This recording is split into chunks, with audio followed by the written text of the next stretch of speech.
Yo, what's up with y'all, man? I hope you're doing good. If you're new and you're a fan of the NBA, subscribe to this channel. So let's get straight into it. Wait, before we get into the video, I just want to let y'all know that I came out with clothing, and I feel like you should definitely check it out and maybe even purchase it if you're feeling the vibe of the design. It'd mean a lot, I'm not gonna lie. But anyways, I don't want to hold you up. Let's for real this time get straight into it. Keep my eyes in the sky, cause that's where I'm moving. Say they wanna read my mind. In the last 5 years combined, the Los Angeles Lakers have had a record of 126 wins and 284 losses. But through all that losing, the Lakers were able to build a more than solid young core. That originally consisted of D'Angelo Russell, who's gone now, Julius Randle, who's gone now too, and now Brandon Ingram, Lonzo Ball, Kyle Kuzma, plus all the other late and great draft picks of recent that they were able to scoop. The Lakers built up all of this though in a certain way. When Magic Johnson took office, he made his plan public, and surprisingly enough, he kept his word. Magic allowed the Lakers to become more flexible with their cap situation last year by getting rid of Timofey Mozgov's hideous contract, using D'Angelo Russell as compensation. And this offseason, he signed most of their free agents to one-year deals. All those one-year deals will end up freeing up about $22 million for the Los Angeles Lakers next offseason. Magic's plan is falling right into place. These two men, Magic Johnson and LeBron James, are gonna help steer this boat around and lead the Lakers to the promised land soon. But striving to reach the promised land comes with a lot of good and bad.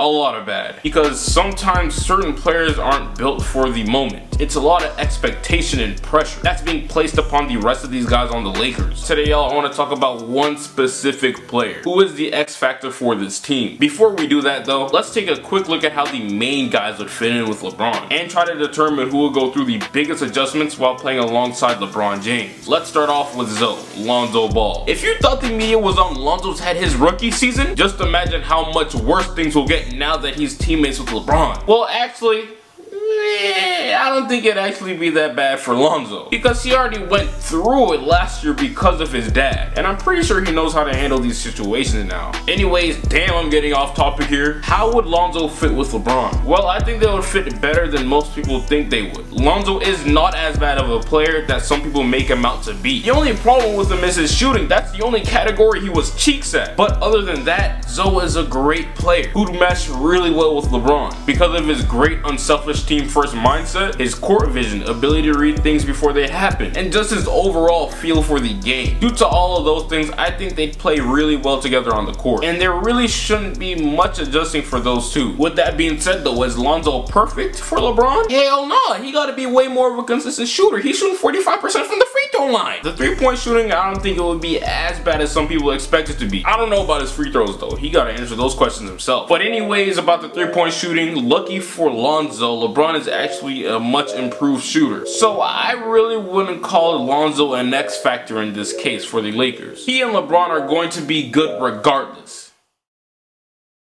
Kyle Kuzma, could he be the X factor? I don't think he could be the X factor either. Let's discuss why that's so. Out of all the Lakers' young group of players, he is the oldest, I believe. And I'm sure that we can all agree that he's the most developed, body-wise and skill-wise. This past year, Kyle showed us that he's a very versatile scorer. He can get his in the paint, he's a superb shooter, he even has a really odd hook shot in his repertoire that's barely used by anyone in today's NBA. Kyle has a wide variety of offensive moves, man. He's pretty much a walking bucket, and I'm sure that we all can assume that he's gonna have the least amount of adjusting to do alongside LeBron James compared to the rest of these guys. Kuz is automatic offense whenever he touches the floor. It'd be very hard for me to see him struggle alongside LeBron. He's young, he can run, and he can shoot. Regardless if Kuzma ends up starting or not, he's going to get buckets. So due to all that, y'all, I don't really see Kyle Kuzma being the X factor for this Los Angeles Lakers team. He's a scorer, and we already know what to expect from this guy. He doesn't fit the mold of an X factor, and he shouldn't be looked at as one. For those who don't know what an X factor is, according to Google, an X factor is a variable in a given situation that could have the most impact on the outcome. That is not Kyle Kuzma. If the Los Angeles Lakers end up being better than we all think they are, or even worse than we all thought, I believe it would have a lot to do with Brandon Ingram. Ingram is the X factor for the Lakers. Now, some may think it is an Ingram, Ingram and is actually Kuz. In my opinion, I just think that's straight up false. Kuzma really just affects the game in one way. He's a scorer, not a facilitator, not a defender, and not a playmaker. Facilitator and playmaker the same thing, you know what I mean? But for Brandon Ingram, on the other hand, who's going to be 20 years old, by the way, going into his 3rd NBA season, unlike Kuz, is a great overall player. Ingram's actually a good playmaker. Last year when Lonzo went down with an injury, I believe it was sometime in February, Luke Walton played Ingram at point guard full time. And for an extended period of time, Ingram played the best basketball of his career. He was averaging 20 points, nearly 6 assists, and 4 rebounds per game. For a 20-year-old who still has a lot of developing to do, that's an amazing stat line. Not only is he a good creator, but he's also a good defender as well. And I think Ingram is almost just as good of a scorer as Kuz. He's just a step lower. Ingram affects the game in so many ways, and out of everyone in the Lakers core, he will have the most impact. Now, his impact could be great, and that could cause the Lakers to be much better than they were projected to be. Ingram can kind of play like a D-Wade type of role, since his go-to move is to slash at the rim. Since he's a decent three-point shooter, hey, whoa. Now, I know some of you guys might be looking at me kind of crazy right now, because Ingram shot 39% from 3 last year, which is great,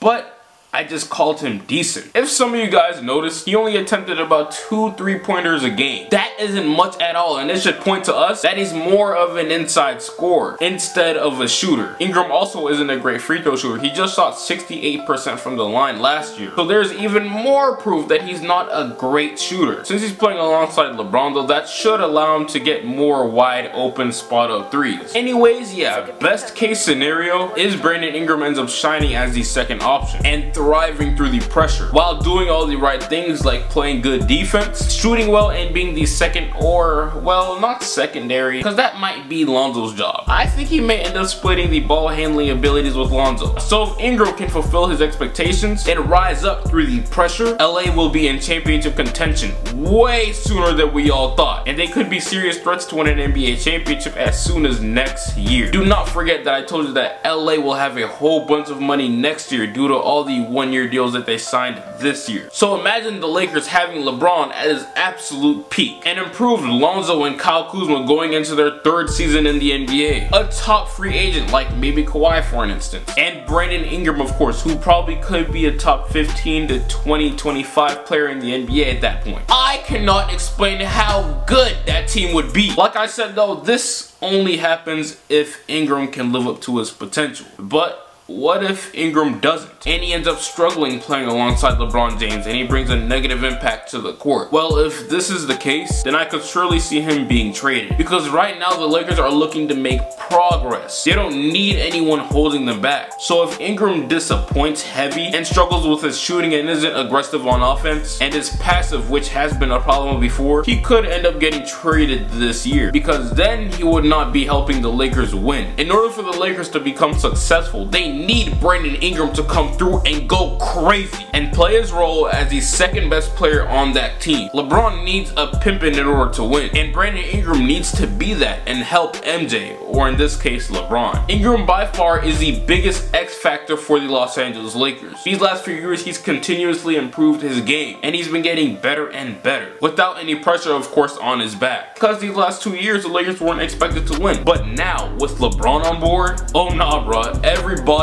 is watching and waiting to see what Ingram brings to the table this year to a winning team. I believe out of everyone in the young core of the Lakers, Ingram is supposed to be by far the best player. He has the skill set and body type, I guess, to do serious damage. But can he do serious damage when the lights are brightest? That is the question that we're all waiting to be answered. Brandon Ingram is the X factor.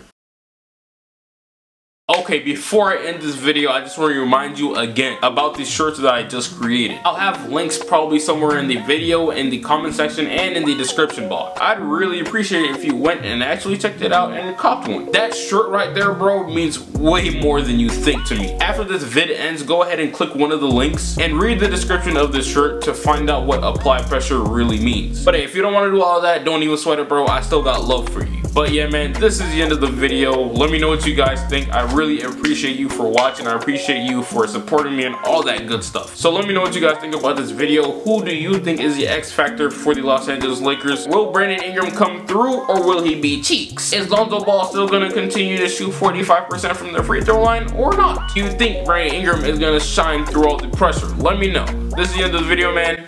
This is my third time saying that. I'll get right with you. Cop the shirts. No way, no way. Remember back when I couldn't get a play. No home, I ain't have a place to stay. I got to work, made the surf free to way. Told my girl.